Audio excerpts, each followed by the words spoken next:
নমস্কাৰ সকলোকে স্বাগতম জনাইছো মোৰ ইউটিউব চেনেললৈকে আজি এই ভিডিঅ'ৰ জৰিয়তে এনআইএছৰ এটি গুৰুত্বপূৰ্ণ আপডেট দিব বিচাৰিছো এনআইএছৰ প্ৰাৰ্থীসকলৰ কাৰণে বহুত বেছি ইম্পৰ্টেন্ট হয় গতিকে প্ৰত্যেকজন এনআইএছৰ প্ৰাৰ্থীয়ে ভিডিঅ'টো গুৰুত্ব সহকাৰে চাব আৰু ভিডিঅ'টো শ্বেয়াৰ কৰিব লগতে সাবস্ক্ৰাইব কৰিব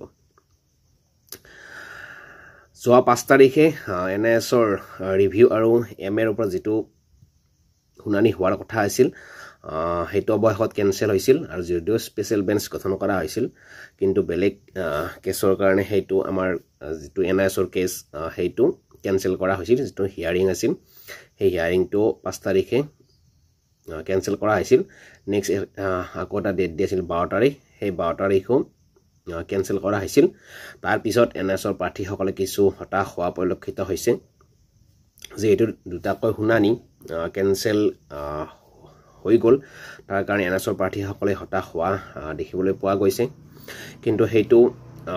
নিজে কৰিব পৰা নাযায় যে সামান্য উচ্চতম ন্যায়ালয়ৰ কিছু অসুবিধাৰ কাৰণে সেই দুটা হিয়াৰিং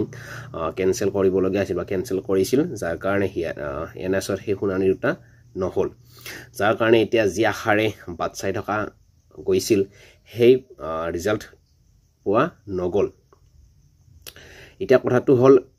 আকৌ কেতিয়া শুনানি হ'ব ইতিমধ্যে আকৌ এটা ডেট ওলাইছে অলৰেডি সেই ডেটটো ফিক্স হৈছে অহা 19 নৱেম্বৰত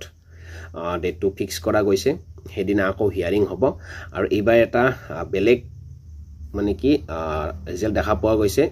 ইয়াৰ আগৰ যি দুটা হিয়াৰিং আছিল তাত কিন্তু টাইম ধৰি দিয়া নাছিল এইবাৰ যেটো 19 তাৰিখে হিয়াৰিং হ'ব হেইটো হিয়াৰিংৰ কাৰণে টাইম ধৰি দিছে অৰ্থাৎ 3:30 বজাত হিয়াৰিংটো হ'ব গতিকে এইটোৰ ফালৰ পৰা ক'বলৈ গ'লে হেদিনা 19 তাৰিখে হিয়াৰিংটো হোৱাৰ যথেষ্ট সম্ভাৱনাই আছে যেটো টাইম ধৰি দিছে গতিকে 3:30 বজাত হিয়াৰিং আৰম্ভ হ'ব আৰু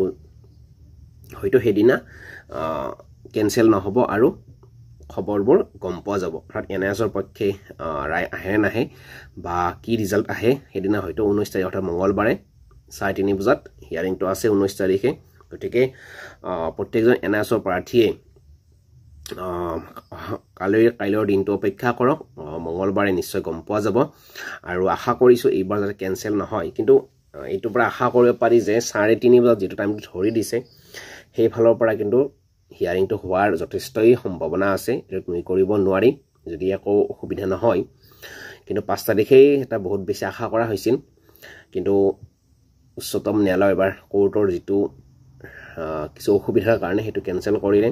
12 তাৰিখও কৰিলে তাৰ পিছত কিছু হতাশ হোৱা যেন পৰিলক্ষিত হ'ল এনআইএছৰ প্ৰাৰ্থীসকলক এটো হ'ব নালাগে আপোনালোকে ধৰিছে আজি এবছৰ ধৰি অপেক্ষা কৰিলে গতিকে মাজত আৰু এটা দিন আছে আৰু এইটো দিন অপেক্ষা কৰক যদি একো অসুবিধা নহয় 19 তাৰিখে 3:30 বজাত হিয়াৰিং হ'ব আৰু হেদিনা হয়তো